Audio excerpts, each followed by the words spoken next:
Good to go. Good. Yep. Everybody ready? Ready?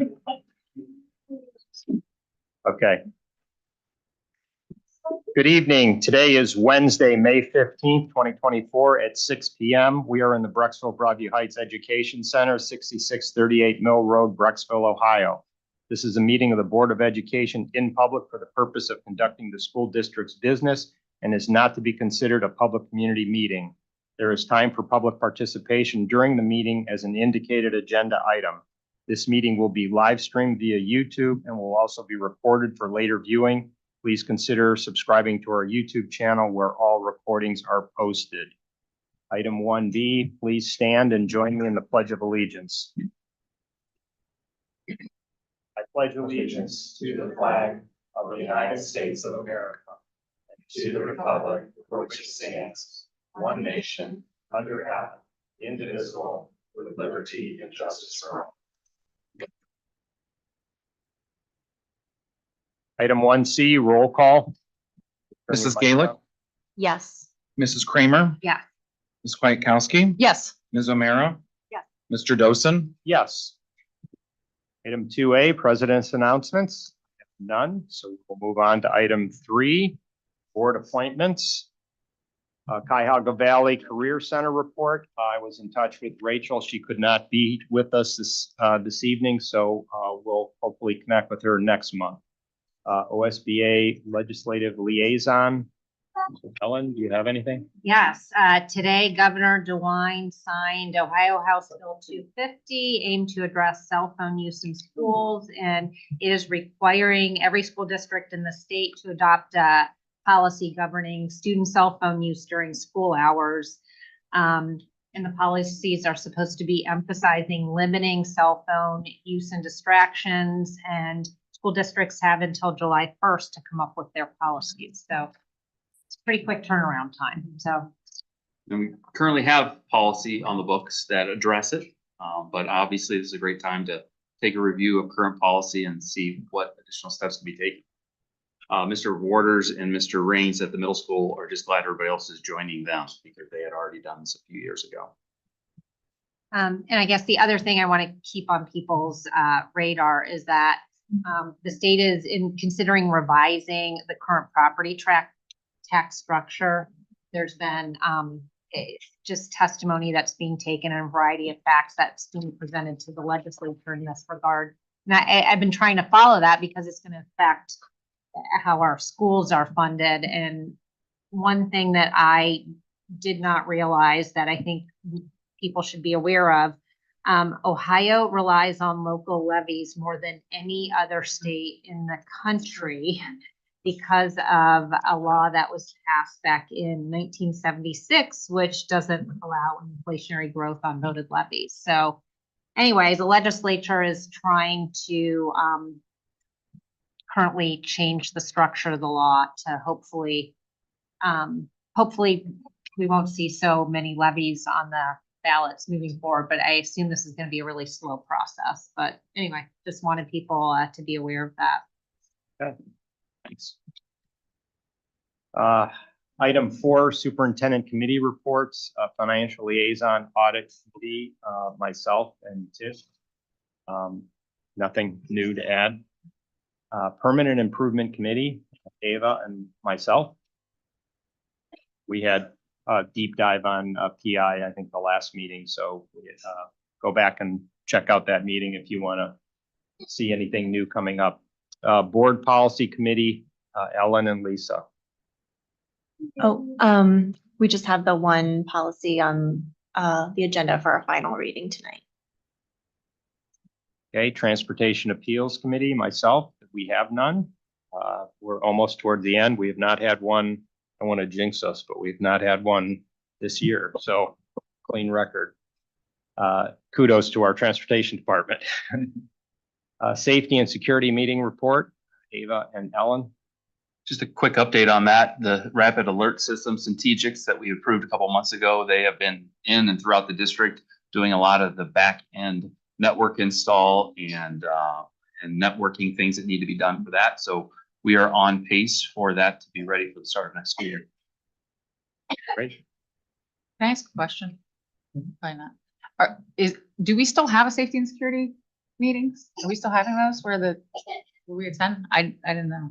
Yeah, we had one in February. Yeah, okay. All right, all right. Yeah. Thank you.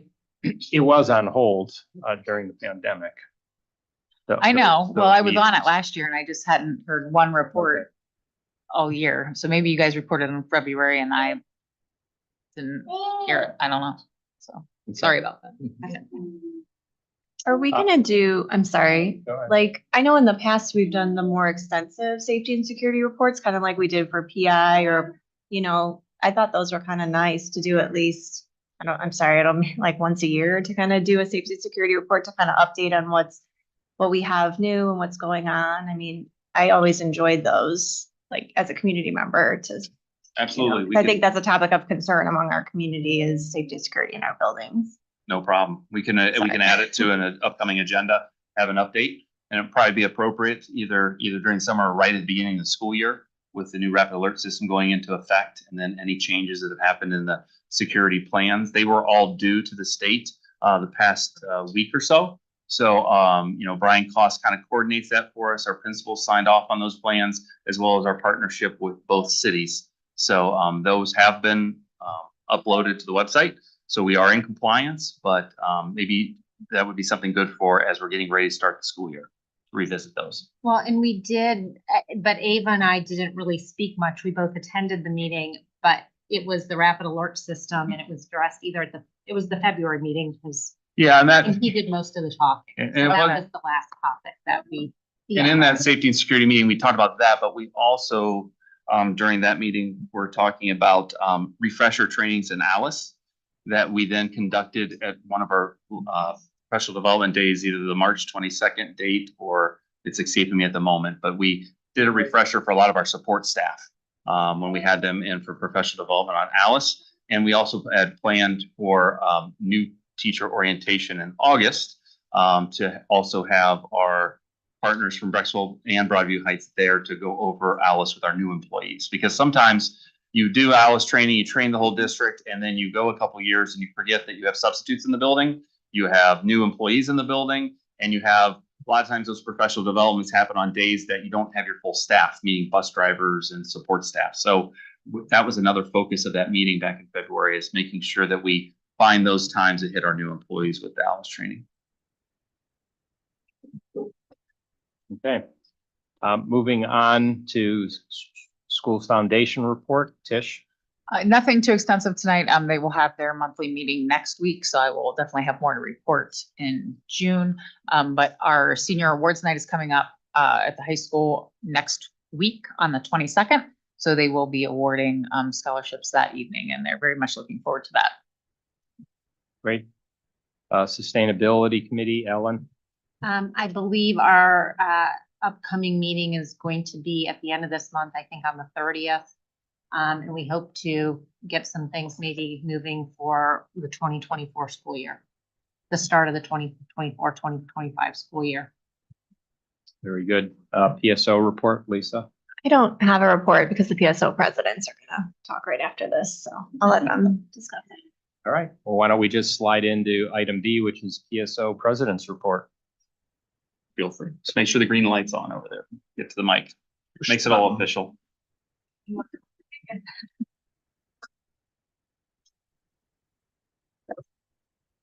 So hello, first, we would like to take a minute to thank you for allowing the PSO presidents to come tonight and present information about what we've done throughout the year. As we stated in the report, the intro to the report that we gave you, the past 5 years have seen unprecedented change, both within our district and within the world. Throughout this time, the PSO has been here to support the families, our buildings, and the community. And so tonight, we just each want to take a couple of minutes to highlight our contributions and accomplishments throughout this year.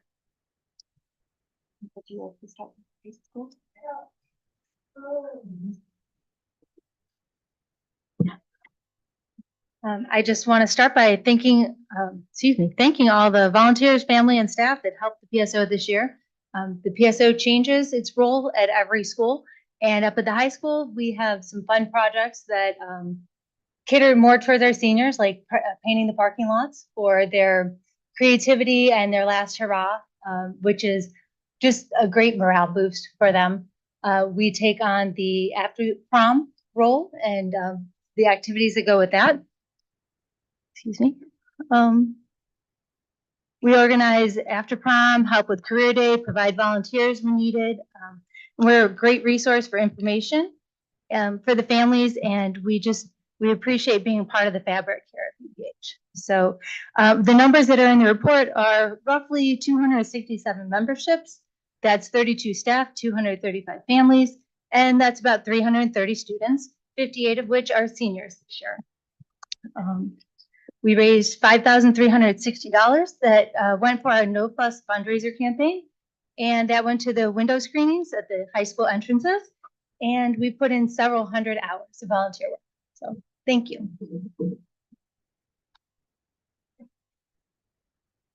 Hi, my name is Petra Laszlo. I am co-president with Joni McCrail at the middle school currently. I will be continuing on next year with Stacy Lynch. At the middle school level, we had 405 memberships. 70 of that was staff. 335 families were included in that as well. We had 1,550 volunteer hours, and we're still counting that as families are submitting it. We raised $8,700 roughly last year with our No Fuss fundraiser. But we spent about $20,000 last year on gifts and goals. That's a little bit higher than what we raised last year because we held on to funds from the Rick Smith Jr. fundraiser from the previous year. Some of the things that we spent on the gifts and goals were purchasing supplies for after school clubs. One example of that is math counts that I can recall off the top of my head. We helped purchase school supplies for the jazz band dinner fundraiser that just happened at the end of April. We purchased ballroom dancing lessons for the gym class. That was really fun and loved by all. We purchased wish list items for individual classrooms that were submitted by teachers individually. Some examples of that were books for the English teachers, headphones for the computer labs. We purchased the bookbinding machines for the media center, an outdoor speaker for pep rallies, music performances, and other school activities. And the biggest expenditure this year was painting the cafeteria with assistance from the school district. We painted the cubbies last year. That kind of jump-started the renovation of the cafeteria there at the middle school. And one fun activity that is my favorite at the middle school is bringing back the B-Box store, which we do every single Friday with volunteers now from families. Joni and I started that ourselves, but now we're drawing in other family members. Lisa has helped with that as well. And she can tell you it's a lot of fun to rub shoulders with the students, get to know them on an individual basis. So thank you. So, hi, my name is Mary Green, and this is Vanessa Caslow. We're the co-president of the elementary school. Mary forgot to say that she's council president next year. Next year. So I will be moving out of my elementary school role, but not Vanessa, leaving it behind in very capable hands. So when we started the elementary school PSO unit 2 years ago, our first goal was to find a balance between honoring the traditions that each of the elementary units had had previously, while acknowledging that we can't do everything exactly the same way that we had done it before. So I believe that we built a very strong foundation. We learned a lot about what we did well, what we could do better. So as we came into this second year, we really focused on building on that foundation and adding on where it was appropriate. So a couple of examples of that. So this year, items we've been able to add, each grade level had 2 grade level assemblies. One was STEM-based and the other one was Jim Basketball Jones, just recently came in, and he spoke with the students on themes of leadership, upstanding citizenship, growth mindset, along those lines. We have also recently had our spring celebration, which expanded on last year as well. So it included our book fair, cultural arts celebrations, and performances. And then we also added our Chalk Fest, which took over the back parking lot.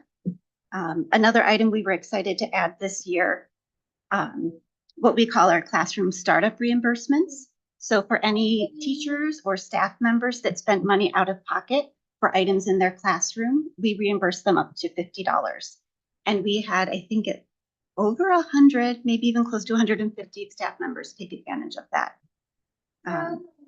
And then we'd like to just say we're very fortunate to have families that have supported us very generously, both financially and with their time. So in this year alone, our elementary school PSO was able to fund approximately $25,000 of gifts and goals items. And what we really love about this program are these items directly impact all of the students in our building. And it impacted the entire range of students. So from preschool all the way up to 5th grade, our specials classrooms, our special education classrooms, our intervention specialists all benefited from this program. The types of items they requested, some of them were large, such as furniture for classrooms, adapted seating options for the students, and items to improve classroom storage. And then there were a lot of classroom enrichment items as well. They include like STEM manipulatives, math and writing games, and books for classroom libraries. And we give you the general overview because there were well over 200 items that we were able to supply to the teachers. So while we could list them out for you, it would take a very long time. But now Vanessa will discuss our volunteer efforts. So kind of piggybacking off of what Mary said, you can look at the document at your leisure for kind of all of our numbers. But we have close to 700 memberships. So that's roughly 700 families. And we reported out around 8,000 volunteer hours. So that's a huge part of our elementary school is all of the coordinating of volunteers that we do. So we support kind of all the events that we plan and different enrichment activities, but we also support a lot of the staff-led initiatives. So this past year, the first grade team, I have a first grader, so I'm a huge fan of Science DZ. They brought a program back. And so we've been able to coordinate volunteers because otherwise we wouldn't be able to run it. So that's been super fun. The art teachers ask us for help. We have lunch helpers, field trips. So that's kind of all staff-led that we're supporting from a volunteer standpoint. But then there's also some like less visible things that we do that I just don't think a lot of people realize that that we're kind of also touching. We do here an envisioning screening helping, so getting kids to where they need to get their screenings done and then back to their classrooms. Mary and I have been taking the brunt of kindergarten screening, which is one of my favorite things actually. Arrival in the beginning of the year, kind of trying to help kids get to where they need to go. Even sometimes they ask us to sort paper. So there's a lot of behind the scenes volunteering happening. And what we're really trying to do, especially at the elementary school, is just foster a culture of service, keeping families involved as possible, just so we can support our schools. I can't think of a better way to spend my time. So I have had a wonderful year, thanks to Mary. Academically and emotionally enriched kids to me means a healthy community. So that's it. Great, thank you so much. Thank you. I want to personally thank the volunteers because we've spent many of meetings together throughout the year, and being my first year in the district, they have been a good sounding board and a good pulse to our community as to what areas we need to focus upon. And I know as we continue to work on our strategic plan over the next couple of months, much of the feedback that we've gotten as an admin team and district comes from our PSO partners. So they are inevitable. You hear me say all the time, and I'll say it a couple more times tonight, that Brecksville Broadview Heights is a destination district. It's a place that we want people to want to work, learn, and enjoy. And one of the reasons our district is viewed as such a district is the incredible support that we have from our communities as well as our PSOs. The amount of not only financial support, but just the sweat equity and the volunteer hours and just the support in general throughout the community. I know many times I'll get an email, text message, a phone call, and hey, Jeff, what's the information here? What's going on? We try to meet on a regular basis so that we can continue that feedback loop. So I can't thank, especially the four of you, as well as a handful of others that are at the council meetings every month, as well as the individual building ones. But you have welcomed me with open arms, and we couldn't do the things that we do without individuals like these. And attached to the agenda is some of those stats and things that they've shared with us. So when you get a chance, check it out because it is astonishing of the amount of things they've accomplished this year. So thank you for coming and thank you for sharing. And I would urge every individual in our district, both parent and staff, to continue to support the efforts of the PSOs. Can I say something too? I could talk about the PSO for the entire meeting, but I won't. But just thank you guys all for everything you do. I know you all personally, and you're role models to me as volunteers in the community. And we, just to echo everything that Jeff said, we are so lucky in this district for so many things that we have, but just the level of parent involvement and engagement in the PSO just exemplifies that. So I appreciate all of you. I appreciate you coming here and saying all this, because what you do really makes our kids a success, makes our community a success. And I just can't thank you all enough for the hours and hours that you put in to make this a great place to live and a great place for our kids. So thank you. 100%. Absolutely. Yep. And yeah, I mean, just Yeah. to pile on a little bit. Yeah. I mean, I sent 3 children through our district, and that's been a hallmark, has been parent involvement, not just in PSO, but just involvement in general. And PSO taking the lead on the activities that really enrich our students and our families.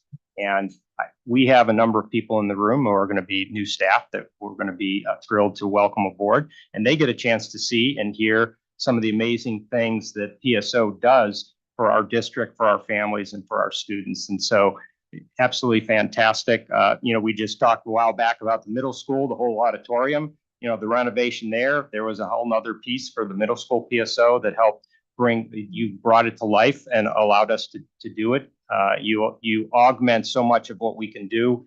And everybody knows finances are limited. And so everything that you do it's just extra. It's just extra for the things that we can do. So thank you so much for all of your time, leadership, and for saying yes. We would be fundamentally different without you guys, for sure. Without. All right, very good. We're going to move on to item 5, superintendent's announcements. And oh, by the way, if you have other things you have to do and you wanted to exit out, that's not a problem either. Probably No, you're volunteering somewhere else. All right, I'm going to turn it over to Jeff for superintendent's announcements. Yeah, I guess I had to lead off tonight with senior events. As a former high school principal, it's like PTSD this time of year because Mr. Jacob is here tonight, which is simply amazing because his family hasn't seen him for the past 2 months and for the next week or so. So I do want to just a special shout out to the high school administrative team, because this time of the year at the secondary level is craziness in all buildings. But the high school level, the additional requirement of being at all the extra events, it means the world. So just a couple of those things that are coming up. We have on today, we had our military signing day at the high school, which was a great event put on by our school counseling department. Senior cookouts coming up. Next week on the 22nd is our senior awards night. I know that's the same night as our special board meeting, which has a short agenda, so that many of us can attend that senior awards after that on the 22nd. On the 25th, Saturday the 25th is commencement, which is always a great event for not only the graduates, but our community. And so we're looking forward to that. Also, this Saturday night, our students are going to dress to the nines and have a great event up at the Rock and Roll Hall of Fame. What a great environment to have their senior prom. The high school staff has done a great job planning this with student government. So we're looking forward to a great evening. So I've convinced my wife to be my prom date for about the 24th year in a row now. And we will be attending to see the kids because I'm sure it's going to be a great event. Hiring process I've listed on here. This is also on the admin side, central office. This seems to be all we do at this time of the year. We obviously are familiar with the retirement incentive that we offered in our district this year, which has made a large incoming class, and many of those are sitting here with us tonight that our building principals will introduce here shortly. But I continue to be amazed as well as proud of the candidate pools that we have for all of the open positions. Our building level leadership and teachers are heavily involved in that process. That's where the teachers are going to reside. That's who's going to be their support network, and those are going to be their team members. So for the teachers to have a voice in the hiring process, both from within the classroom as well as administrative ranks, is very important to me. And we're making our way through. I think we have 13 new hires on the agenda tonight. I think 8 of which are in the room with us that we'll get to be introduced to here shortly. And I can tell you that these individuals come here knowing the history of BBH and wanting to be part of this community, which is great. As I do about every other month, I kind of give you a quick shot on an enrollment update. I will tell you that it seems to be our kindergarten numbers at the moment have kind of flatlined.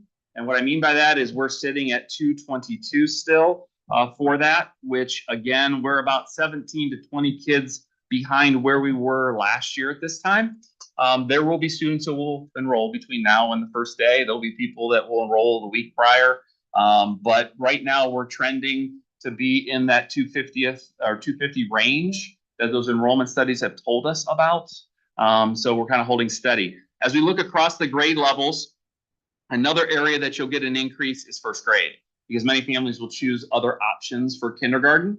So we right now have 9 new students enrolling in first grade for next year. And then our other point is when we go from 8th to 9th, we usually have some other students join us from usually private options to our public high school. So we currently have 8 new incoming freshmen on top of what our current 8th grade class is. So our enrollment's holding pretty steady, but we're really keeping a close eye on that kindergarten number just to make sure that those trend numbers continue in the way that they seem to be.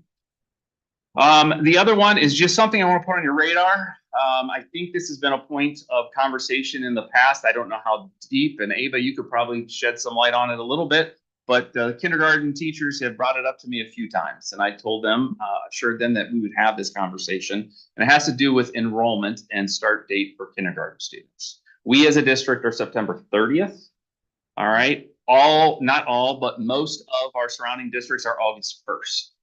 And not being an elementary educator, that's why I'm looking at you, Ava, and I'd look at Dr. Martin and our elementary staff. There is a big difference between a September 30th and an August 1st cutoff date for kindergarten, with the increase in rigor that we have seen in kindergarten over the years and the amount of standards that they have to cover. And our kindergarten teaching staff is very eager to come and enlighten all of us as to what those standards look like and how that has increased and why it may be beneficial for our district to consider moving that date from September 30th, maybe to September 1st, or even as early as August 1st. There's pros and cons to both. This is not something that I'm making a recommendation for. It's more a discussion item and something that I think we need to start having conversations about as it continues, the rigor continues to increase. Kindergarten is not the kindergarten I attended. So I don't know if you have anything you want to share. Eva, I don't mean to put you on the spot, but being a former elementary. And go for August 1st. Yeah. And we had the conversation many, many times, Mm-hmm. many years. I think that it would be a wise move. Yeah. So Do we Well, I know? was, oh. I was just going to ask, is there rationale on why it's September 30th? Dr. Martin, do I want to put you on the hot seat? The trends have come and gone. Mhm. Sometimes it's get to kindergarten as fast as you can, others let's wait. So I think that was the trend a few decades ago, but get them in, if they're young, they can turn 5 on September 29th. In kindergarten, but there's real, I think, evidence that it exists now. What Jeff said, the rigors of kindergarten, that we might want to consider. So we're pushing that back. Do we have parents who are in that, do we have kids who are in that range? Like how many kids do we have that fall in that range in like the last couple grades? That would be interesting to me. I know personally, like there's parents that, a lot of parents tend to hold back, right? If their kid even has a summer birthday, just anecdotally. I mean, go ahead, Tish. I was just saying, I think we are fortunate, and I don't know what the data is on this, but in our district, we do have a lot of students that are coming to us from structured preschool programs, but I do know, just working in another district and being part of some work groups at the state level for related services and special education, that there's been a lot of discussion around increased referrals for special education at this grade level due to the prerequisite learning skills that need to already be there when a child starts kindergarten, and developmentally may not be because they are a very young 5 at the time. Right. So those are all the things that we will begin to share with one another and have some of our teachers and curriculum department share with us, because this is something we need quite a long runway, you know, because obviously as parents and new parents, you're kind of have that date in mind of when your son or daughter is going to start. So this is not something we want to make it a last minute or knee-jerk reaction. So that's why I wanted to talk about it now, because we are doing kindergarten screening and registration and all of that, and it's coming up again. And the teachers, when they're doing some of these screenings, are noticing some of the not necessarily deficiencies, but developmental items that would be beneficial if maybe that date was different. And I want to make sure we give them the forum, because they're the ones doing the work every single day. They're the ones in the classroom who know it best. I'm not going to act like I know what's best, but I will listen to our educators, and they want the opportunity to come and share about it. And they're excited that we're at least having this conversation in public. And, but, you know, Royalton and Revere and a couple of our surrounding districts have moved to August 1st. I don't know when, but they're all currently sitting at August 1st. We don't make our decisions based on what other districts do, but it is a data point that we will consider. So some of the things you mentioned, we will come prepared with in the coming months. And if and when we make a decision, we just want to make sure we stress that there will be plenty of time leading up to it, so that no one is surprised by it or caught off guard. Because obviously it's a major event in a family's life to send their little ones to school. Just another quick question, Jeff. That is, do parents have the latitude to request their student be either delayed or come in early, regardless of what the cutoff date is? Yes, and Dr. Martin, would you like to speak to it a little deeper? Yeah, the acceleration policy that we follow, it's fairly rare if a young 4-year-old student wants early entrance into kindergarten. We do follow that policy. We do form a team, the parents have that team, psychologists, teachers, administration, and there's certain metrics that have to be met in order to allow that child to enter early. Okay. It's pretty rare. What about on the other end? What about parents who want to delay? Is there? No shirting. Yes. Ways around that as well. Go to a private school in kindergarten and transfer in first grade. So there's things that I think we have to be careful, because there might be some blind spots, might be some obstacles that we don't foresee. We can really think this out, have a full discussion and review the research to make sure there's going to be some blind spots. People will try to get around it if they want it or wait. Okay. And I want to make sure that we emphasize, this is just simply a topic that we're bringing to begin the conversation. This is not, we have not predetermined where we're going to move this date, if we're even going to move it. Because obviously in our district, it seems to work pretty well, but kindergarten has changed. And that's really the crux of this conversation, is kindergarten has changed, and we need to make sure that what we're doing is the best interest of our students, as at the same time helping our staff accomplish the goals that they have. One more question. This is just because it can be part of that discussion, but is there outreach to families in the community for enrolling into kindergarten, and what those prerequisite learning behaviors and skills need to kind of look like? Do we do any type of marketing that way to talk about, hey, your child may be starting kindergarten. This is what, you know, will be expected in kindergarten, and this is what we would need to see. Yeah. I'm just curious. So currently, I'm not familiar with that. As far as outreach to the community, a focus we did this year is, you probably know some signs around town that we have signs out that kindergarten registration is taking place. Because too many times, some of us may find it amazing, but parents are like, oh, I didn't know it's time to register for kindergarten, and that messes with numbers and staffing and all of that.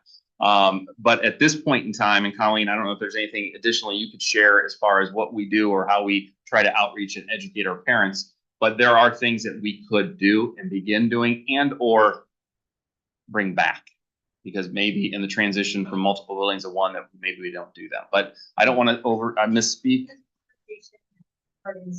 When they're going through assessments with the students and the teachers, the principals will have conversations with the parents and go through what is the prerequisites of what we kind of expect students to be, and if they're not there, what they can do over the summer to help close those develop that. So we do that screening. Okay. Right. Thank you. Good. Appreciate it. Yeah, no, thanks. Looking forward to a future conversation on the topic. All right, we're going to move on to item 6, treasurer's announcements. Craig. Sure. So just a quick update. If you all recall, in the fall, maybe, actually it was in the fall, so the new board members may not have been aware, we signed a contract with Baker Tilly to evaluate our TIFs in the district. We have some with Broadview Heights that are non-school TIFs. And then we have the TIF that is considered a school TIF through the Valor Acres and Sherwin-Williams property. So we want to make sure that we're capturing all of that information. So Baker Tilly has provided me with a draft report. We're reviewing that process. They are going to make a presentation that was supposed to be in the spring, but it's been a little delayed in getting some of the information. They've been working closely with the city of Brecksville as we are preparing to receive our first TIF payment from Sherwin-Williams and Valor Acres, which is significantly less than we thought. Again, these TIFs, it's not unusual for there to be a delay. We will get all of our money, but we're trying to get as accurate of information as we can for how we're going to plan the 5-year forecast. So we'll talk more about that next week. However, it is having an impact on what our original projections were based on what we now know from November. So I will talk more about that next week. Baker Tilly will be here in person to do a quick presentation on this at the June meeting. So just to kind of give you a heads up that work has been going on for the last several months, and they'll be able to present that information to the group as well as answer any questions regarding the TIF. Okay. Just for people who may not know, TIF is tax increment financing. And so municipalities will enter into these types of agreements with developers to basically, help finance the development. And the school districts are part of that with property taxes. So the TIF agreements lay out the terms of what type of funds the school district will receive. So Valor Acres had a TIF. There was a TIF from Broadview Heights that dealt with the ComDoc building, the office buildings over there by 82 and 77. So we're just doing a deeper dive on the agreements that we have and what they look like. Yeah. Did you say it's less than we anticipated, but you just mean the initial payment? It's a little less than the initial piece of where we thought we'd be right now. Yes. Okay, Yeah. but It's not that it's been reduced. okay, because overall we get the money eventually? Is that what it was? Correct. Okay. Yeah. And apparently this happens a lot where they tell you you're going to get the money, which they told us we were going to start receiving money 2 years ago, but at least now it's starting to flow. So yeah. Well, and the money is based on its percentage of what the property is worth. So as the development continues and they bring things online, It'll keep increasing. Yes. Yeah. Like office space and restaurants or whatever they're building, then the valuation goes up. Then our percentage of that comes in stronger. But are those guaranteed amounts or are those estimates, I guess? Well, when they do, the original amount was always an estimate. Okay. Okay. Yeah, the original amount was always an estimate. So this is more of like they're really digging in now that they're seeing as it's coming in and what they're onlining as the property values, as more businesses and more properties being developed, as that value increases, we're now seeing more of it versus just an original estimate before anything was even built. Okay. I did get a visit from the auditor state. They did deliver the award for exceptional accounting skills. So that was received. They were going to come to the board meeting, but I told them they didn't have to. Yeah. But that it's in my office, but they did drop it off a couple weeks ago. And then lastly, kind of what Ellen alluded to, I just brought some information here on we are gonna start as a community having the conversation about property values and what's called the 20 mil floor. We are not on the 20 mil floor, but as we were talking about House Bill 920, which again is embedded in the Constitution. So it is, while it's referred to as House Bill 920, it's not necessarily something the legislature can just overturn either because it is in the Constitution. It is the most restrictive property tax limitation in the entire country. So this is just, again, trying to have the conversation. We are going through in Cuyahoga County the reappraisal process in 24. So what's going to happen and we'll talk into deeper dives as we go through this throughout the next year, is that what's going to happen is that people's taxes are going to increase next January. That does not mean, because of the types of levies that this school district has, the district here is not going to receive a substantial amount of that money. We only receive the increase in property values on what's called inside millage, which is only 4.6 mils of all of our total mills. So we are going to continue to have these conversations because as those property values increase, it starts pushing our valuation, our effective millage closer and closer to the floor. We do not believe we will be at the floor after this reappraisal. We don't know what's going to happen because some of the counties have received unprecedented increases in property value, like Summit County at 32 to 36%. And that has pushed many school districts onto what's called the floor. And when you go onto the floor, there will be increases in property taxes when that eventually happens. So right now, 92% of school districts are on the 20 mil floor. And a lot of that is due to this unprecedented nature of property valuation increases in the state of Ohio coming out of the pandemic and inflation and everything else. So the last part about this is because of that bill and that constitutional amendment in 1975, the residential agricultural taxpayers were paying 46% of the property taxes. In 2022, they're paid 66%. So this is a tax burden shift to the homeowners and businesses, from businesses to homeowners, sorry. So that is what's happened in this span of time, which is a long period of time. And that's why they're considering some of this legislation potentially, or possibly a constitutional amendment again. But as this, we'll continue to track this. But again, as we look at where we are financially as a district, this could impact, if nothing is done and we do get on the floor, we may have to consider an alternative type of levy, because certain types of levies are not subject to House Bill 920 or the 20 mil floor. So we don't think through this next cycle we will be there in most cases unless something crazy happens. That is the estimate right now. However, if nothing changes, the next cycle or the next cycle, we could be pushed onto the floor. And then in that case, some districts will consider alternate types of levies. So it's really just trying to start having these conversations with the community, understanding what the 20 mil floor is, because it can be complicated for sure. Does the floor trigger more funds from the state? It does not. It increases the property taxes on the homeowners. So what happens is once you're pushed onto the floor, and then it basically does have an inflationary reaction. And the sad part is that the more the property values increase, the further it pushes you on the floor, and then you can't get off the floor. You'd have to pass like a 10 mil levy or a 15 mil levy, which is very difficult to do. So schools try to look at other alternatives of different types of levies, like emergency levies or replacement levies, which you can no longer, replacement levies are possibly being removed as an option. So there are other options we have, but we'll continue to monitor that in the future. But trying to just get the information out and people to understand it, research it, understand, and move forward with how this is reflected in the legislature, perhaps. Well, and for our community too, because a lot of times we talk sometimes about levy fatigue. Like, didn't we just pass a levy? We used to have levies that you had to renew. They were renewable levies, so every 5 years we're back on the ballot. Years ago, the district converted all of them to continuing levies, which means you don't have to renew them anymore.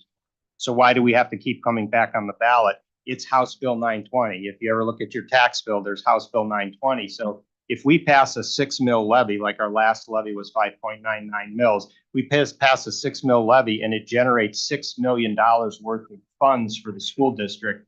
It will always generate $6 million. It will never generate more than $6 million. So what happens is your home values could go up 10%. We still only get $6 million. We don't get the inflation, or we don't get the increase in value of the home, which means, our expenses go up, all the employee expenses, everything goes up. And so then you're forced to go back on the levy with yet another levy because you're locked in. You're not getting any of the inflationary aspects into your funding. So anyway, more to come on that, but it is a challenge, and it is the reason why so many districts are on the ballot so frequently with levies, because of House Bill 920. You're not seeing additional revenue come in because of valuations going up.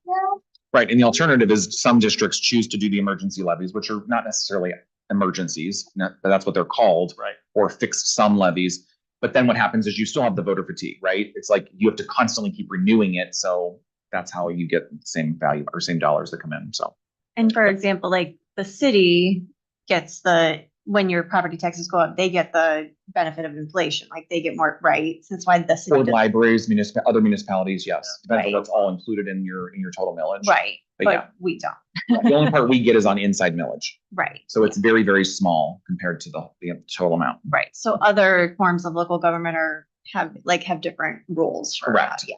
But when you look at your total property tax bill, the schools get the bulk of it. So a lot of times we get the blame, even though we're not receiving extra money. And that's all. Okay. Item 7 is hearing of the public. Do we have anybody? If you want to be heard, you have to fill out a form. Is there anybody who wants to be heard? No, Do not have anybody. Okay, very good. Then I'll dispense with the reading and we'll move on to item 8, other board business. Item A Resolved to adopt board policy 5421 as attached. May I have a motion? So moved. Second. Okay. This is just our final reading. Yep, final reading, just removing something from board policy that's no longer a practice in our district. So. Okay. Any comments or questions? Roll call. Mrs. Gaelic, Yes. Mrs. Kramer, Yes. Ms. Bykowski. Yes. Ms. O'Meara. Yes. Mr. Dosen. Yes. Item passes 5-0. Item C, resolve to approve the revised administrative support personnel guidelines as attached. May I have a motion? So moved. Second. There's just a couple of updates in this administrative guidelines. One is the addition of the data analysis and operations position that has been in place this year, as well as consolidating a couple of the admin assistant categories within the administrative guidelines. So we'll see this time to make sure that position is added. It'll be coming back in the next month or two after Craig and Brian and I discuss any changes to administrative guidelines. Being a negotiations year, this isn't necessarily a negotiations, but it is when on the time cycle when we will review the admin support guidelines, and we will be coming back to you again with some possible updates to that. Great. Any comments or questions? Roll call. Mrs. Gaelic, Yes. Mrs. Kramer, Yes. Ms. Bykowski. Yes. Ms. O'Meara. Yes. Mr. Dosen. Yes. Item passes 5-0. Moving on to item 8E. Let me read this. Resolve to approve the tentative agreement between the Brecksville-Broadview Heights City School District Board of Education and the Brecksville-Broadview Heights Education Association. Where, you want to scroll, I'll read through it.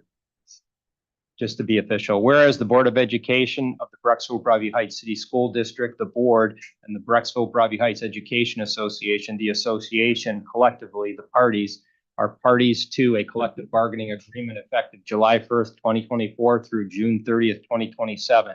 And whereas the parties engaged in the process of negotiating a successor agreement, and whereas the parties through the negotiations process reach a tentative agreement effective July 1st, 2024 through June 30th, 2027. Now, therefore, be it resolved, the Brecksville-Broadview Heights City School District Board of Education, upon adoption of this resolution, hereby approves and adopts the tentative agreement between the Board of Education and the Brecksville-Broadview Heights Education Association effective July 1st, 2024 through June 30th, 2027. Be it further resolved, the superintendent and the treasurer CFO are hereby authorized to execute any and all documents to effectuate the above referenced agreement on behalf of the Brecksville-Broadview Heights City School District Board of Education upon such other terms and conditions as set forth in the July 1st, 2024 through June 30th, 2027 tentative agreement reached with the union. Be it further resolved that this is hereby found and determined that all formal actions of the board concerning and relating to the adoption of this resolution were adopted in an open meeting of the board, and that all deliberations of the board and any of its committees that resulted in such formula action were open to the public when required by law in full compliance with the law. May I have a motion? So moved. Second. Okay. So thank you, Mr. Dosen. That was a lot. But this is a major step in our school district. Obviously, those that aren't familiar, we typically with our bargaining units have agreements usually in the range of about 3 years. So it was on the cycle for that. This was a process that we started back at the end of January and worked throughout the spring. I cannot say enough about the professionalism and dedication by both teams, both from the school district as well as BEA, which is our teaching association. And I think we've done a lot of healing as a district through this process. There were a lot of conversation that I think was good to make sure that we understand where we currently are and where we want to be as a school district and continue to achieve the great things that we achieve. Bonnie Monteleone, who's the president of BEA, could not be here tonight, but I just want to send a special thank you to her for her leadership amongst her union. And, I look forward to not negotiating again for 3 years. This is my 4th year as a superintendent, and I have currently negotiated on 5 contracts in 4 years. So I'm looking for a break from that. But it was a good process. It was a great way for me to help build relationships and understand the total picture of what's going on in our district. So thank you to BEA. Thank you to the board for your support through this process and leadership. So we got to it with at a pretty good clip. Well, and I just want to call out Jeff, our superintendent, Craig, our treasurer, and our administrative team, all those who were involved in the process. You know, there were a lot of long nights, a lot of hours involved in it. Also to BEA, to our bargaining unit for our educators, to be able to come together, work through our differences. And, you know, it was safe to say that neither side got everything they wanted, which is kind of what you're looking for, a balanced agreement that you can both walk away from and feel good about. And of course, you know, Jeff, your first year here with us, and you get a great opportunity, you know, whether you wanted it or not, to build some relationships and hopefully build some trust. And it sounds like, you know, those were all very successful endeavors. So we still have one more contract with our support organization, which hopefully we'll have wrapped up soon. So this is wonderful that we can come together and find an agreement that is compatible to both sides, so that we can have 3 years of no distractions. As a district, I think the best compliment that was paid to the district, I was in a meeting last week, and a community member who may or may not have been a former board member at one point in time, but has lived in community a long time.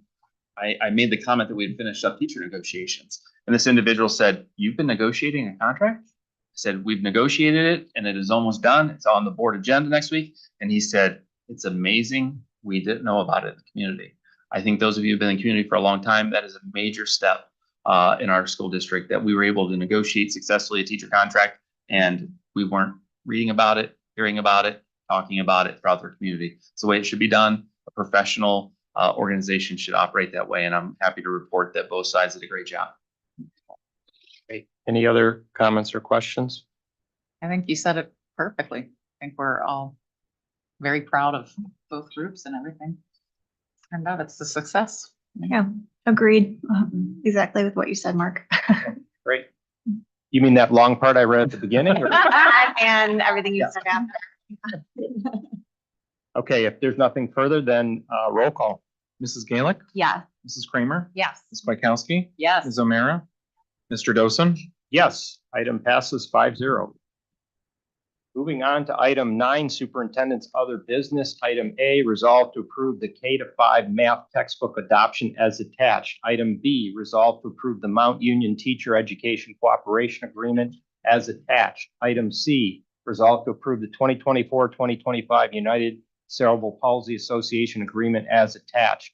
Item D, resolve to approve the 3-year Connect Service Agreement beginning July 1st, 2024 through June 30th, 2027 as attached. Item E, resolve to approve the BSN Sports Award Program as a Sports Rewards Program as attached. Item F, resolve to approve revisions to the 2024-2025 district calendar as attached. Item G, resolve to approve superintendent's other business items A through F. May I have a motion? So moved. Second. Okay, Jeff. Textbook math adoption. This was a process that Dr. Martin and his team has led our teachers through over the course of almost a year. I'm happy to report that we will be re-adopting the program we've been using, iReady Math, which is coming in handy because it's not a complete refresh. We're going to take the tools that we've been using, just enhance them, the new resources that will come along with it.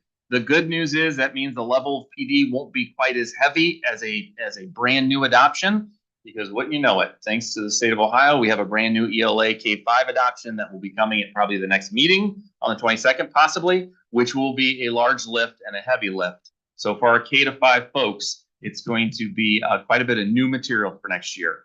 But again, I think Dr. Martin would second this. It isn't the curriculum that makes the magic happen in the classroom. It's the teacher in the classroom teaching standards. And the curriculum we adopt is nothing more than a tool to help them accomplish the job of showing or getting our students to grow. And Dr. Martin and his department and those teacher leaders who are involved in the adoption process should be complimented, because the due diligence that they spend and pay into this process is unmatched.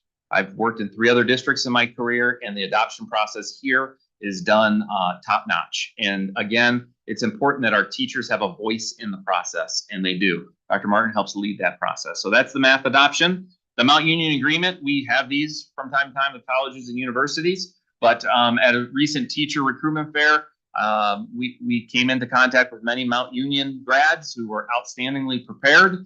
This is an agreement that Mount Union, if and when are needed for student teacher placement, that we would be in agreement with them to take some student teacher placements. And we look forward to that partnership. We have similar ones with University of Akron, Kent State, Bowling Green, Baldwin Wallace. Any more with the candidate pool getting shallower and shallower across the state as well as the country.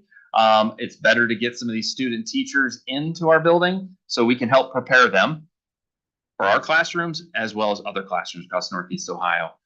So it's important for us to have these strong relationships. The next item is an agreement for a special needs student within our district. The Connect Services Agreement. I'm gonna throw it to you, Craig, on this one, because you have more experience with Connect than I do. Do I? Yes, you do. So we're just, we've been with Connect for years.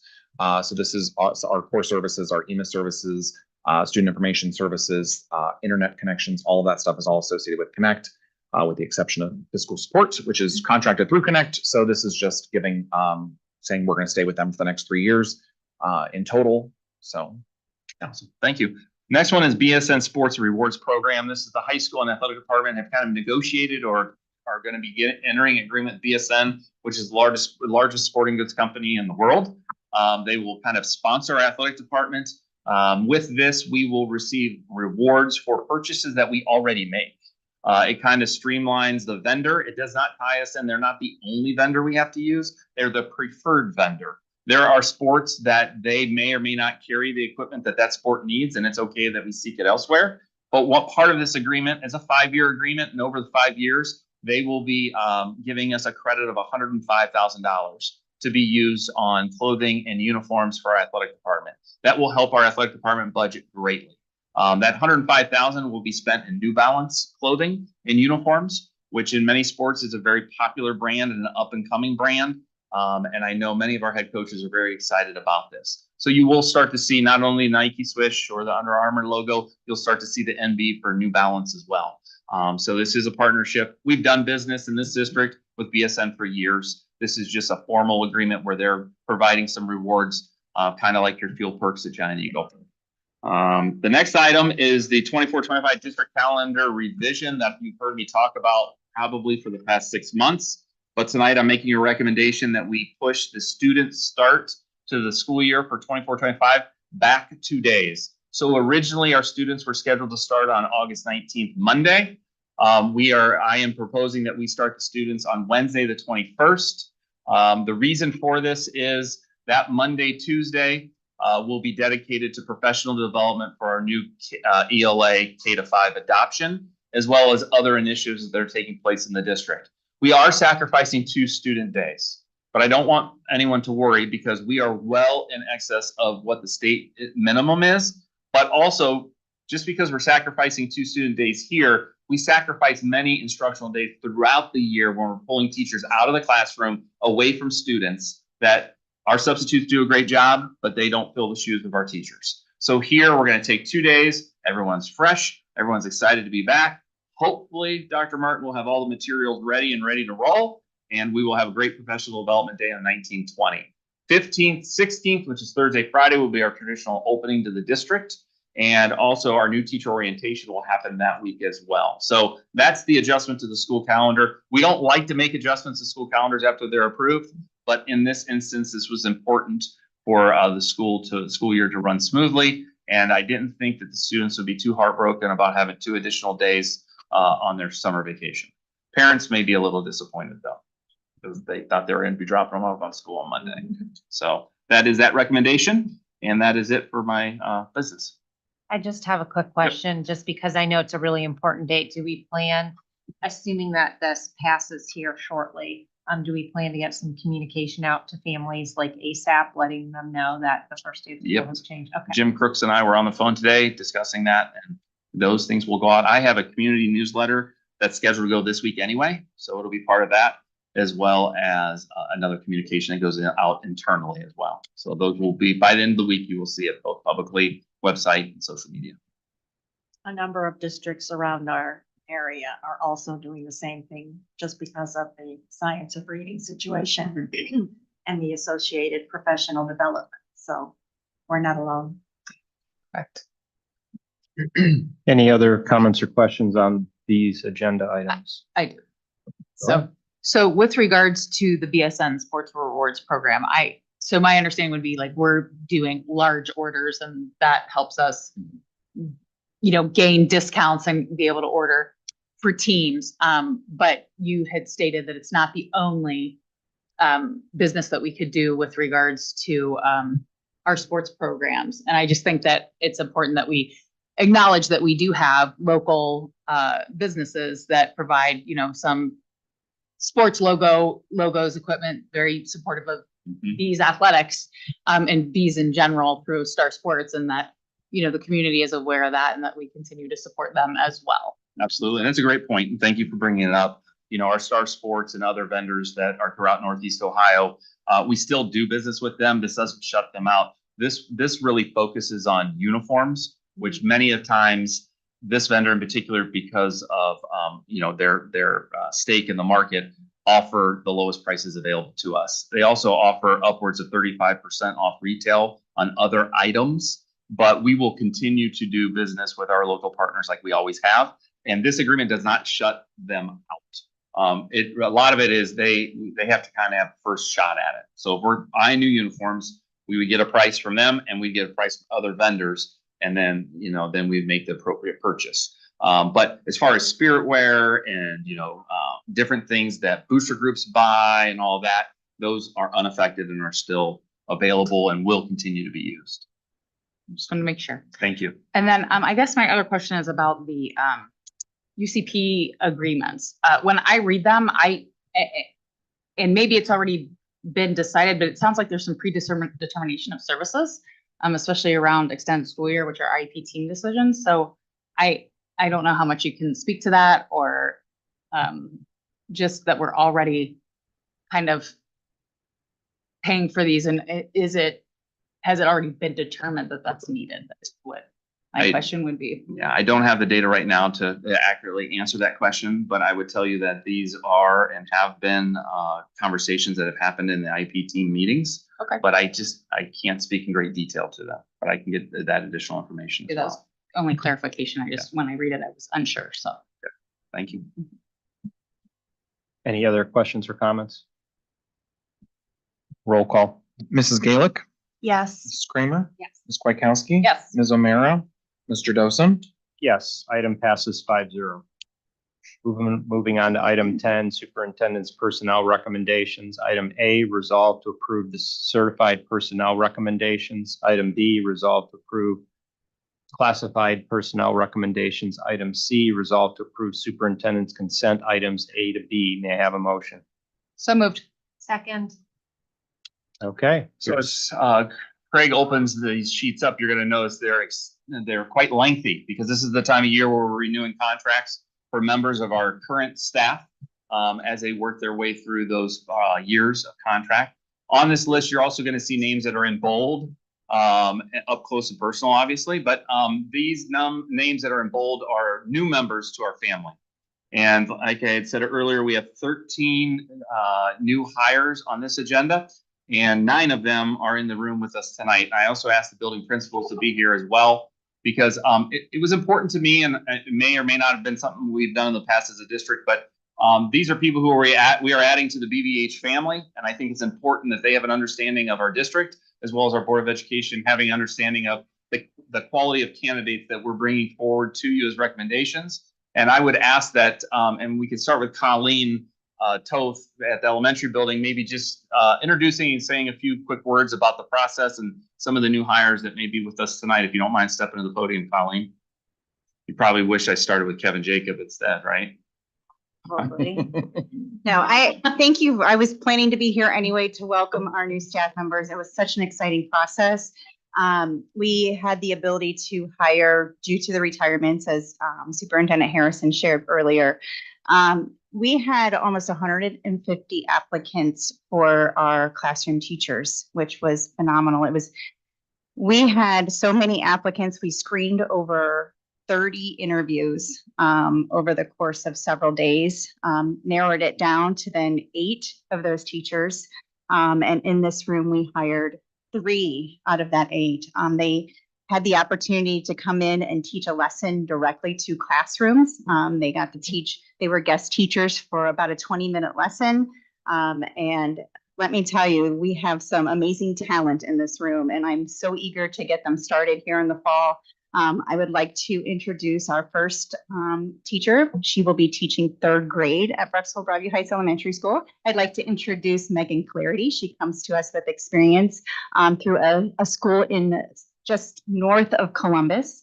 And she is currently has a dual license, which is very beneficial to our students. She has an intervention specialist license as well as a pre-K through 5 license. So we're very excited to have Megan join our 3rd grade team, and she will certainly make, will complete that team with her strength. So welcome aboard, Megan.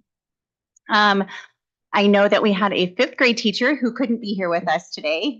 She is moving here to be with her fiance's family, and she's coming to us from Utah. She did a virtual interview and multiple virtual interviews, and we were zoomed right in on her classroom as she was teaching her lessons to her own classroom. What a great experience to see other teachers in other states, but the passion behind her as well in her teaching was something we certainly wanted. She comes to us with 6th grade experience, 3rd grade experience, so she will be joining our 5th grade team. So that is Courtney Lannock. She will be coming to us. A 4th grade teacher, she unfortunately couldn't be here as well. Megan Crawford, she comes to us as a BGSU grad, one of my alma mater. She will be certainly a wonderful addition to our 4th grade team, brings a plethora of skill sets as well as another intervention specialist dual licensure. So we are excited to have her join us as a 4th grade teacher. She is on a vacation right now with her grandmother, so she unfortunately couldn't be here. We also had the opportunity to hire intervention specialists. So we have in the room, we have Erin Foster. She comes to us with experience.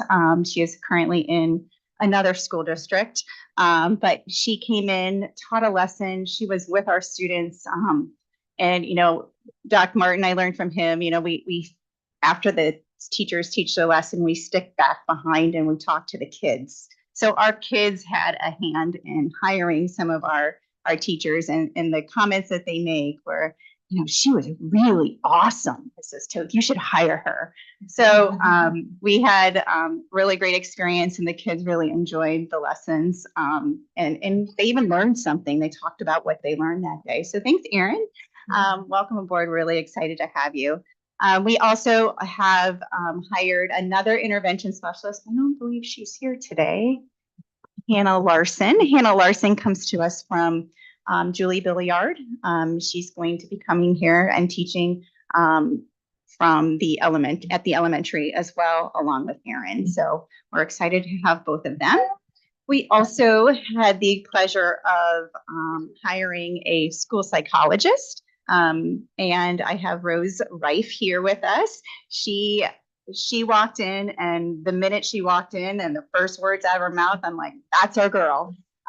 She was a plethora of knowledge, and she certainly, you know, something I look for in our candidates is just the love and passion behind what they do. And Rose just sparkled as she talked about the way she does her work. So we're very excited to have you on our team. So welcome aboard. Go ahead. I can, or you can, either one. So I think Mr. Waters is here to pinch hit for Mr. Rings. So Mr. Waters, how about at middle school? Sure. Actually, the nice thing about being in middle school with this, you're usually not the first. There's nice things about the middle school. That is one of them. So we did have some retirees too at the middle school. We didn't. That was impressive. That was pretty good, Colleen. That go through that list there. We're still hiring one for our right now the open position. We have our technology teacher, but we're still in the process of that. But we had a math opening at our middle school currently. It was a unique one. because we needed someone that had the 712 because it was for our advanced math. So where they teach, our highest level kids, back in our district. So that's the position where kids are certainly one level ahead, likely two, and in some cases three. So it's a pretty unique position. We had a phenomenal math pool there. I know the high school also had several that they were filling there. So we had between the two, we probably had roughly 50 to 60 candidates, between the two. And we really had a strong pool in general. It was a very strong candidate pool. And I know that our current one that we hired at the middle school, Sylvia Stibley, she was, go ahead and wave Sylvia. She did a phenomenal job. I think that Mr. Harrison and Mr. Rings met her at a job fair first, is where we met Sylvia. And then that's kind of started the process. And we had a team of our department head, myself, Kevin Jacob, Allison Robert, at the high school, went to the first round. And the second round, we brought them in to do an entire lesson. And so we had one teacher in there that had the camera. Everybody else was in another room. So we didn't like pack 9, 10 adults also in the room. So it was just kind of more of a natural feel. So they had the kids in there. So they didn't have also like 10 other adults, which makes it kind of weird. If you're teaching a lesson, there's like 10 adults in the back all watching you. So we were able to kind of watch her teach in an adjacent room on the screen. So that was kind of our process. And then we had the other interview kind of follow after that. Just tell you a little bit about Sylvia, because I only have one person to talk to, so she'll get all my time. She was first right off the bat. It took me about 5 seconds to realize she was way more intelligent than me. She's incredibly intelligent, did a 4.0 GPA. I think she had the highest academic GPA in her athletic conference. She was a captain of her golf team. She is a Brexville Broadview Heights grad. What was very unique about her in this case is she's replacing the teacher she's replacing was her student. So she's also replacing Mr. Abel, who was her student there, which was great. And she actually gives. Sorry, I'm a little nervous. Yeah. Thank you. Yeah. So she also gives Mr. Abel a lot of credit to what her love of math was. So and that we thought that was also fantastic that she learned. She's a hometown here, and we know that we produce great students, great teachers. In that third round there, we also realized that even though she's a new teacher, she had phenomenal instructional instincts. This was a candidate that truly is a learner of education. She was someone that we knew had strong instructional skills, and she was someone that we've talked here before about our disciplinary literacy at the middle school. This is someone that was a new teacher, but without even being prompted, was talking about disciplinary literacy practices as a math teacher, and she didn't know she was talking about those things. So, and this was something that we knew she was going to be a wonderful fit from an educator standpoint, from a PLC, that she was going to be able to fit right in with her educator PLC. But she was a great fit for the learners there at a middle school with the type of learners that she was going to have there, and she loved middle school. And that's what came through in all levels of those interviews, is she wanted to be at a middle school. So that was something that really shined through. We were very happy to have her. We're excited. We just excited to have her here for next year. So we're just, she did a tremendous job, and glad that she came back to us. I will say at that teacher recruitment fair, I was actually the one that met Sylvia for the first time, and to hear her tell the story of the impact that Mr. Abel had on her as a student gave me chills when I sat there and listened. And I wanted to tape record her so bad so that at Mr. Abel's retirement, he'd play. And what an honor for him to have a former student who has looked up to him replace him. I shouldn't say replace, right? Because those are big shoes to fill. But as far as to help take on and have that love of math. So we're super excited on all our new hires, but that was a little special story. So thanks for sharing it, Mr. Waters, and Sylvia, welcome to the family. Mr. Jacob. Good evening, Owen. Thank you for having me here again this evening. I'm a huge Ohio State football fan, and one of my favorite quotes from Woody Hayes is "You win with people." And I am incredibly happy to report tonight that we will continue to win at Brexville Broadview Heights High School because of the people that we're adding to our staff moving forward. We had a very rigorous process, very similar to what Mr. Waters and Ms. Toth outlined in terms of interviews in terms of screening interview candidates, having them teach a lesson to students live, which is probably the hardest thing you can ask a teacher to do, to come in and guest teach in the middle of a school year. In the case of our math teachers, it was 8th and 9th period geometry after the state test. So they were given a challenge that I would not myself be willing to take. So this speaks volumes to their work ethic and to their ability to connect with kids, most importantly. I'll start with Julia Glogi, though. She is our new art teacher. Julia, why don't you wave and stand up and say hi? And now you know why we hired her.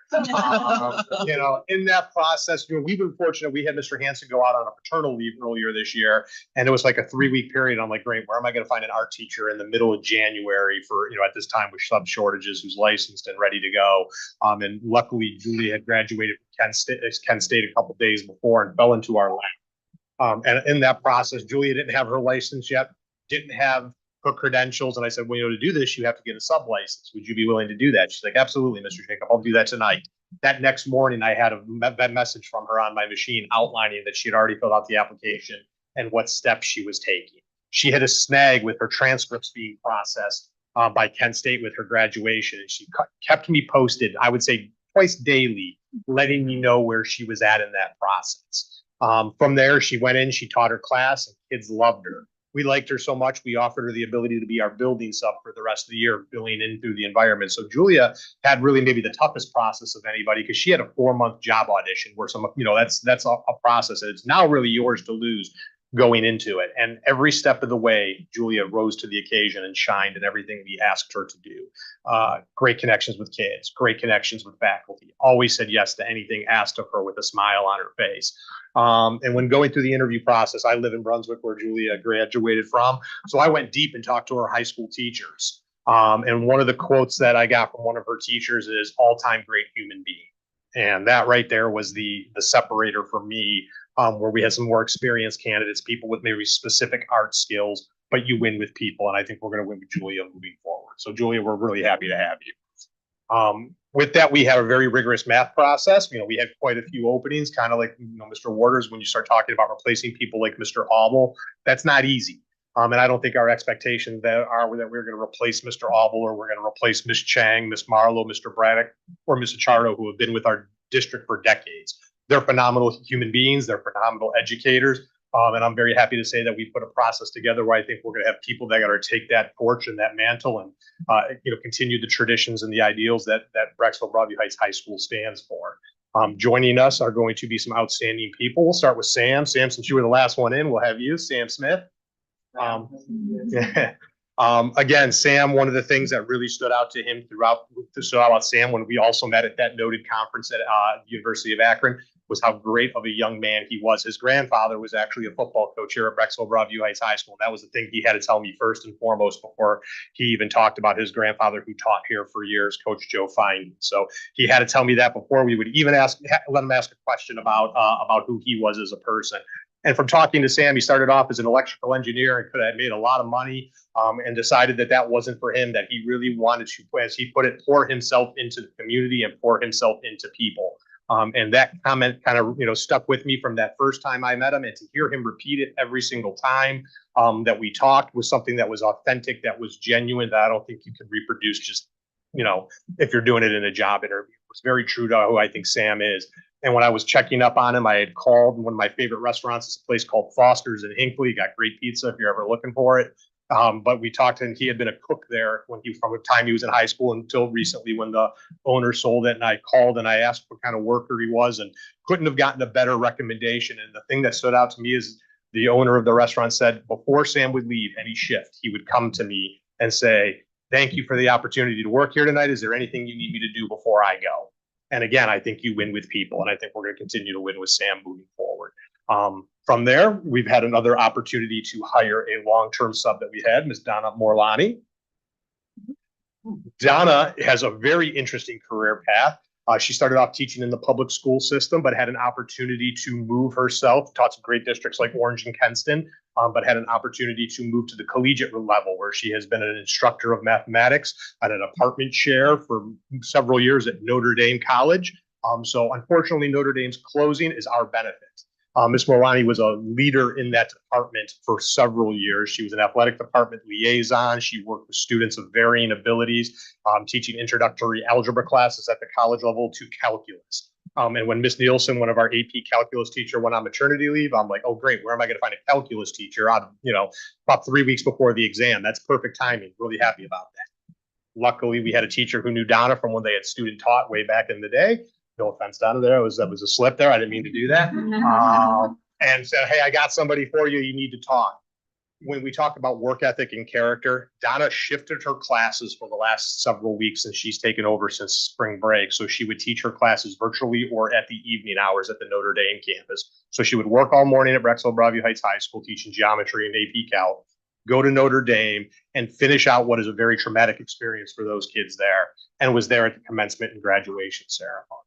Again, you win with people. And I think Donna shows her character in that regard. When talking to some of the people who know her best from her references, every single one of them says she is a leader in their department and a leader of people. And she is a person that you can trust on and count on to do the right thing. So Donna, we're so grateful that you decided to be here. We had to get into a little tussle with Hudson, and I'm proud to say we beat him again. So that was good. So we were very excited.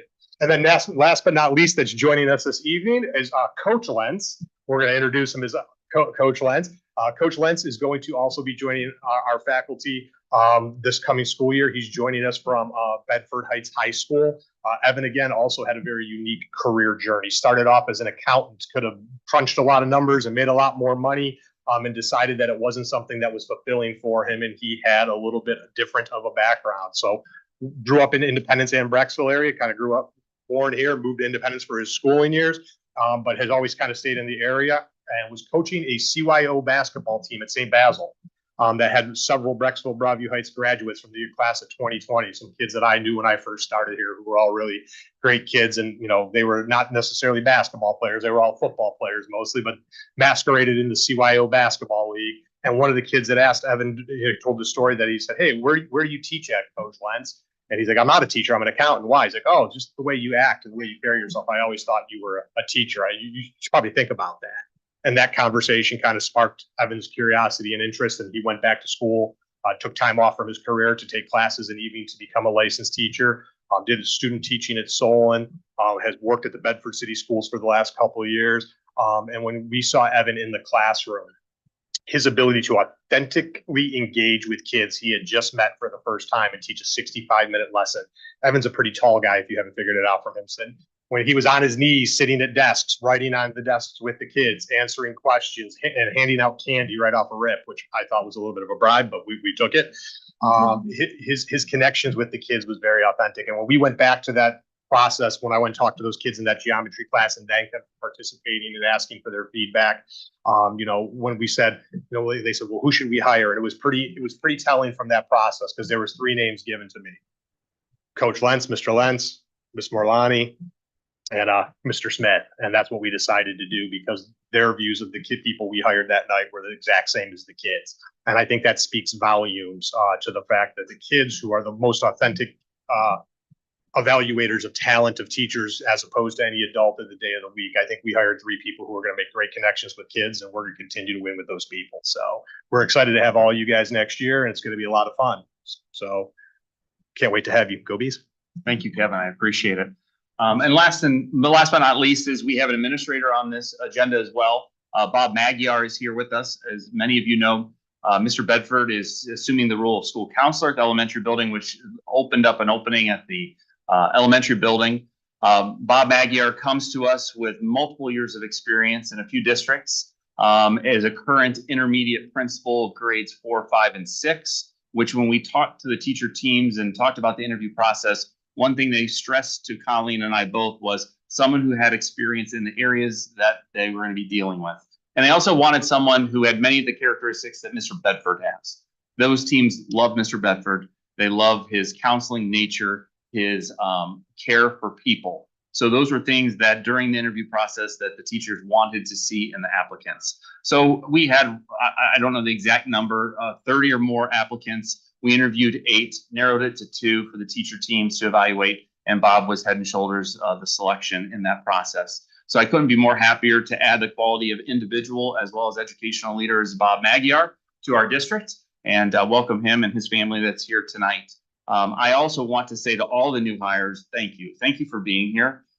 It's important to me as superintendent, as we went through the process and I had an opportunity to meet many of you, I sat down individually with each new hire and just got to hear their story. And I would always ask them, who is your favorite educator of all time? And each one of them on a spot could name that educator. And I would then follow it up by, why is that person your favorite teacher of all time? And they would tell me. They would tell me about the relationships and how they made them feel and the passion that they had. And I said, that's important to remember because you now have the opportunity at Brecksville Broadview Heights to be that difference maker for our students. So never lose that drive, never lose that passion. We will have our difficult days in the classroom as we always do, but never forget how others have helped you along the way so that you can do that for our students. And I can tell you, when we were going through this process, Mr. Wyckoff, Dr. Martin, I said many of times, if I was interviewing for a teaching job today, I don't know if I get a job against some of these candidates. As well prepared as our recent graduates are that are coming to us from the college and universities is outstanding. So, and we have many outstanding people here tonight. So thank you. And with that, I just wanted to make sure we introduced our new family, our new members to our family. So that's the certified side. The classified side. You want to mention any of the other ones? I'm sorry. So again, many of these are going to be, our contracts that we're going to do. We do have a resignation as well as a retirement revision. Kathy Schwen has gotten advice from STRS to adjust her date, so we are adjusting her date again, but that is for her best interest for retirement purposes, unpaid leave. And then we have our extended days on here for our school counselors in our district, as much work is done over the summer to make sure that we're prepared for the opening of next school year. And speech language pathologists and school psychologists. Correct. Yes. Thank you. I just want to point out just quickly for Mr. Magyar that we had a prior employee with the same last name. There is no relation. So some people may hear that name and be like, I've heard that before. Not related. You are correct.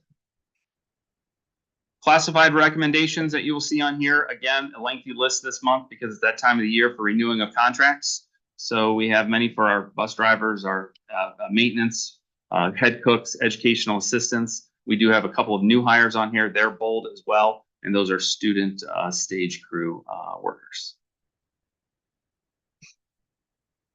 2 resignations as well on here, as well as a retirement. How are we trending with bus drivers? Well, that's interesting. And this speaks to the quality of individuals that drive bus for us. Because we have many individuals who drive bus for us who are eligible to retire. But because of the environment that we've been in the past few years and since COVID, they know if they retire, they leave a big hole that we might not be able to fill because there's not a lot of applicants. So what happens is we fully staff, we're there, we add a new substitute. So we actually have a substitute. And then one of those individuals eligible to retire and says, okay, time for me to retire now because somebody can replace me. So it's a huge thank you to those drivers who continue to drive our kids, knowing that if they left and retired, we'd have a tough time filling it. So believe me, I think they're doing a lot of recruiting too to get people in. The good news is we're starting to see an uptick in applicants again for many of these positions. So we are fully staffed. That changes by the day though. Very good. Questions or comments? I have a comment. Just thank you to everyone for being here tonight. And thank you to Mrs. Toth and Mr. Waters and Mr. Jacob for talking about all the candidates. I was getting a little emotional hearing you tell everyone's stories and everyone's passion for teaching. And I started to tear up a little. So thank you for sharing all that. It was really special to hear, and to all the new hires. You've met our students, so you know they're phenomenal. And I'm excited for you to be in our classrooms and working with them. So thank you for being here and thank you for being part of our district. You guys always take the words out of everything else. No, I love it, Lisa. I was just going to say welcome. It sounds like several of you have come to us by way of an untraditional, path. But that's exciting. We know you're going to bring great things to the classroom for our students, and welcome to the Hive. It's awesome. All right, I'm going to pile on and also welcome you all. As you heard earlier, we had the PSO presidents give their presentation. You kind of get a sense of what you're coming into. We look forward to bringing you into the family and look forward to you connecting with our students and our families and our community. So welcome aboard. All right, roll call. Mrs. Gaelic, Yes. Mrs. Kramer, Yes. Ms. Kwiatkowski, Yes. Ms. O'Meara, Yes. Mr. Dosen. Yes, item passes 5-0. You take a big deep breath. You are officially members of the staff. Congratulations.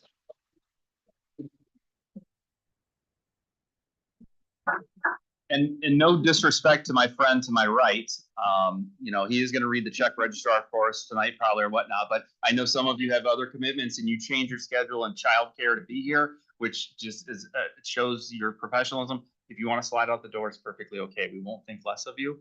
I know there's a lot of family going on. Craig, I will pick him up off the floor. He'll be okay. So. Anyone who stays will get their paycheck first. Absolutely.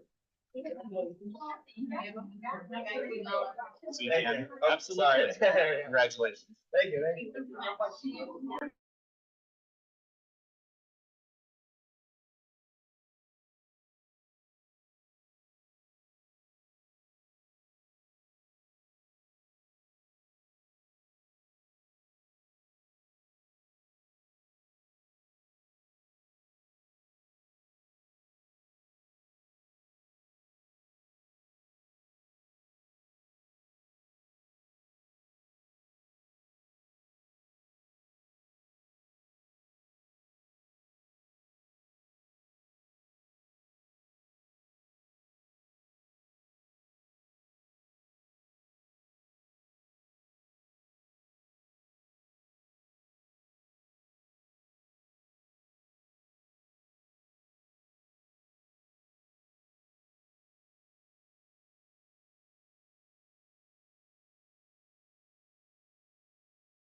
At the 20-mil floor. Mhm. I know, it's really, where you get knocked to the floor and can't get back up. Yes. I know, I'm thinking, are you?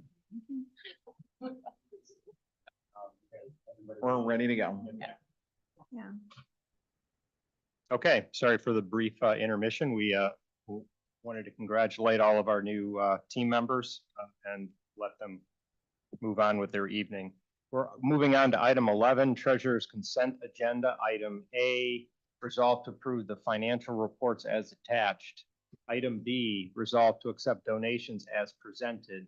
Item C, resolve to approve the minutes from the April 24th regular board meeting as attached. Item D, resolve to approve the, item D, it's still C. Resolve to approve treasurer's consent items A through C. May I have a motion? So moved. Second. Okay, Craig, you're up. Yay, to a very cleared out room. We will look at the monthly report. Don't you want to start with a check register or? No, I think we're gonna skip that because I think I took the hint. It's like, okay, what's happening? Gotta go in here. Why is that not?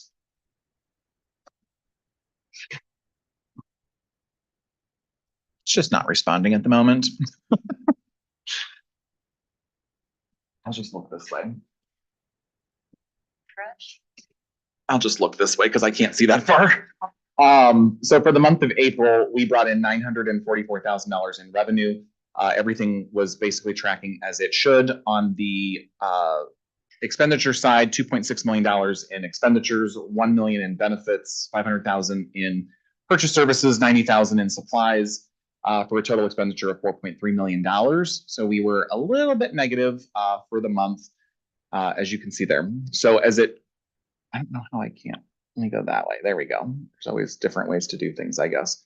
So I've updated some of this, and we will see next Wednesday, we're going to be doing a full comprehensive review of the 5-year forecast with some of our agreements that we now have in place. We've got some better numbers. We've updated the TIF and whatnot. So we'll do a little bit deeper dive of this as we have our May update.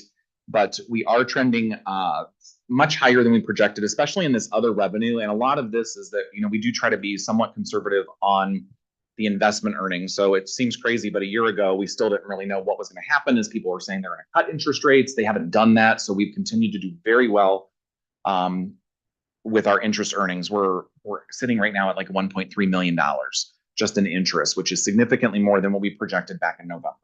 So having our money work for us is also helping us do well on the financial side. So now we're seeing a lot of that shift as we're seeing the last 2 months play out as we're looking to trend more into the positive at the end of this fiscal year. Doesn't necessarily prevent everything moving forward, but it is better positioned than where we were in November. When we compare our expenditures from last year, we do see a slight increase in our current year month to date over last year. Our purchase services are elevated over last year, a little bit due to legal fees because we are incurring those costs right now already for bargaining. So anytime you bargain, your legal fees are substantially higher. But the process this year compared to the last round has been a little bit quicker. So ultimately we should spend less in legal fees over the bargaining unit negotiations and also tuition payments for out of district placements, which I have a little typo there, which I'll fix. Supplies were slightly elevated, but nothing to be concerned about. On the revenue side, we do see a large increase here from current month to date at 944,000 versus 588,000 last year. So why did that happen? One of the reasons is because we did already receive our payment of $204,000. Thanks, Kevin. $204,000 for the future purchase of that ELA program. So the state did give us, they actually paid this out very quickly, which we're excited about, $204,000 to purchase the science of reading materials. Unfortunately, the purchase of that software curriculum is probably going to be north of $600,000. So it's only helping, not fully paying for that new curriculum. So that is a one-time source of revenue.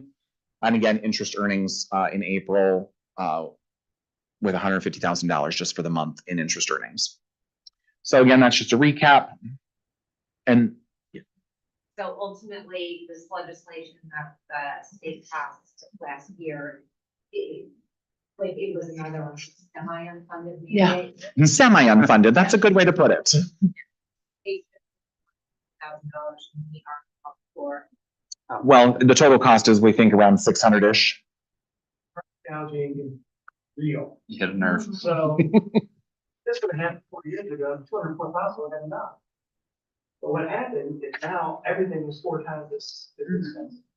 Well, is it And- also expensive because everybody's. Has to do it. Science. So it's increased demand and it's inflation. It's all of it. Well, you know, $500,000. Well, there's only 12 is that right? There's only 12 companies that the state will allow you to buy from, is that We right? started the day the approved vendors, we started our process, because we didn't Yeah. know, and it was like 12. And it's grown now to like, I don't know, 15 or 16. I think. Okay. You might Connect know. the dots.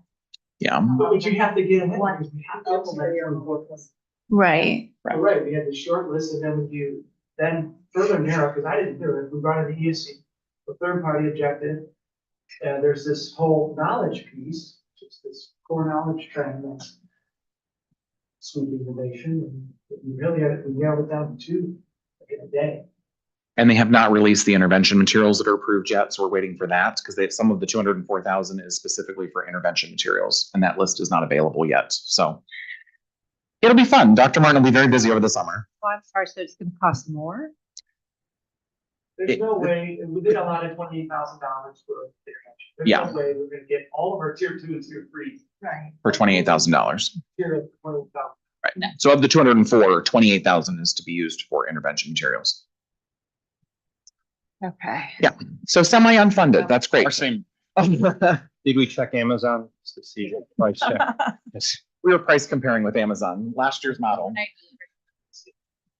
Free delivery, over $35. Yeah. So anyways, over the year over year, the fiscal year to date, we brought in $53 million already. And last year, at this time, we brought in $50 million. We've also expended though $45 million as compared to last year, where at this time we spent $43 million in total. So overall, everything is still going well, or somewhat as expected. And then, like I said, we'll get more into the weeds with our forecast presentation next week. Donations are here as listed. Oops, that's the wrong thing that's scrolling. When we talk about donations, I just want to point out one. We had a major project take place at the entrance of the Performing Arts Center over this past weekend. A great community school partnership. Randy Borosh played a large role in helping this project off the ground.